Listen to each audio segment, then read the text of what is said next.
Assalamualaikum dan salam sejahtera bersama saya Ahmad Najmi Nasruddin dalam MyDWeb News edisi Februari 2022.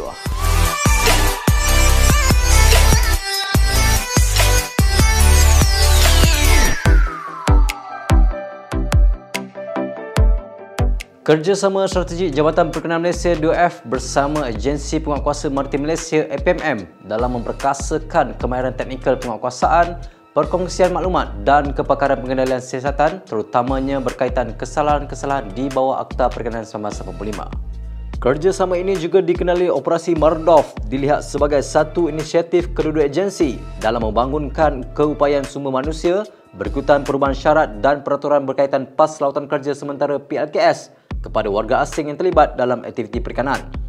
Operasi bersepadu ini turut mendedahkan anggota penguatkuasa kedua-dua agensi kepada situasi sebenar melalui sesi engagement bersama komuniti nelayan dan kempen Preventive Search and Rescue SRR, operasi di laut, pemeriksaan di jeti dan fasa debrief.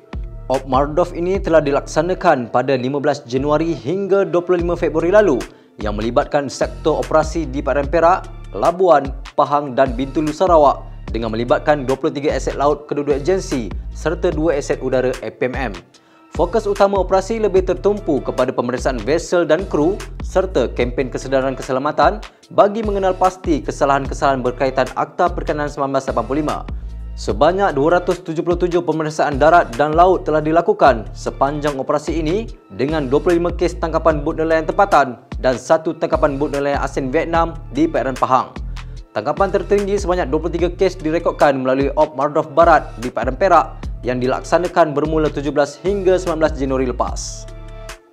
Sebanyak 13.4 juta benih pelbagai spesies ikan dan udang galah ke perairan umum telah direkodkan oleh Jabatan Perkenalan Negeri Pahang dalam tempoh 12 tahun sejak 2010. Pengarah Perkenalan Negeri Pahang Encik Abdullah Jaafar menjelaskan selain beberapa sungai utama seperti Sungai Pahang, Pekan, Sungai Jelai, Lipis dan Sungai Belat turut dilakukan di Tasik semula jadi. Tambah beliau, aktiviti pelepasan benih ikan dan udang galah itu dilakukan dalam usaha untuk memperkayakan sumber perikanan sungai sekaligus menambahkan lagi pendapatan nelayan darat. Selain itu, program pelepasan ini juga dapat menggalakkan lagi kegiatan memancing sebagai aktiviti rekreasi yang semakin mendapat tempat di dalam kalangan masyarakat. Menurut Encik Jaafar, beliau berharap nelayan darat dan masyarakat setempat dapat memanfaatkan kekayaan sumber perikanan secara bertanggungjawab dengan mengelakkan penggunaan peralatan yang destruktif atau merosakkan sumber seperti penggunaan racun, tuba, bahan letupan dan arus elektrik.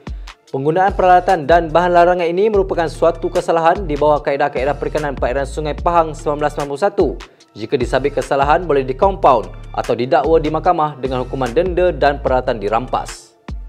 Sebanyak 1.4 juta benih pelbagai spesies ikan air tawar telah berjaya dihasilkan oleh Pusat Pengembangan Aquakultur Peluk Pahang sepanjang tahun 2021. Kejayaan ini membuktikan PPA Perluk menjadi nadi kepada industri ikan air tawar di Pahang, khususnya di daerah Jerantut yang mempunyai ramai peternak ikan sangka. Pada tahun 2021, PPA Perluk telah berjaya menghasilkan benih 11 spesies ikan air tawar yang terdiri daripada ikan lampam, baung, patin, kelah, talapia, kerai, keli, temoleh, sebarau, terbol dan puyuh. Malah dalam tempoh 10 tahun pula telah berjaya mengeluarkan sebanyak 20.4 juta benih ikan air tawar pelbagai spesies. Kesemua spesies ikan air tawar itu telah dilepaskan di beberapa sungai di Pahang sebagai usaha mengekalkan spesies berkenaan tidak pupus di habitat asal selain memberi punca pendapatan kepada nelayan sungai. Dalam pada masa yang sama, PPA Perluk telah menggiatkan menghasilkan benih ikan patin buah dalam usaha menambah taburan spesies berkenaan yang belum banyak terdapat di Sungai Pahang dan Sungai Jelai serta beberapa sungai utama di negeri itu. Permintaan ikan patin buah di negeri Pahang sentiasa mendapat permintaan yang tinggi walaupun harganya agak mahal iaitu antara RM100 hingga RM150 sekilogram. Sehubungan itu, PPA Perluk akan membeli induk ikan patin buah hidup daripada nelayan sungai yang dapat menangkap spesies itu dengan harga pasaran semasa.